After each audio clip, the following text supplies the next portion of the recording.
ஒன்றே சொல்வார் ஒன்றே செய்வார் உள்ளத்தில் உள்ளது அமைதி. இன்பத்தில் துன்பம் துன்பத்தில் இன்பம் இறைவன் வகுத்த நியதி. ஒன்றே சொல்வார் ஒன்றே செய்வார் உள்ளத்தில் உள்ளது அமைதி. இன்பத்தில் துன்பம் துன்பத்தில் இன்பம் இறைவன் வகுத்த நியதி.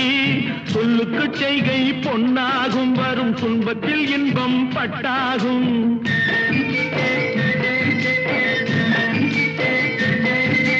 சொல்லுக்கு செய்கை பொன்னாகும் வரும் துன்பத்தில் இன்பம் பட்டாகும். இந்த இரண்டு கட்டளை அறிந்த மனதில் எல்லா நன்மையும் உண்டாகும், எல்லா நன்மையும் உண்டாகும். ஆறு மனமே ஆறு, அந்த ஆண்டவன் கட்டளை ஆறு. ஆறு மனமே ஆறு.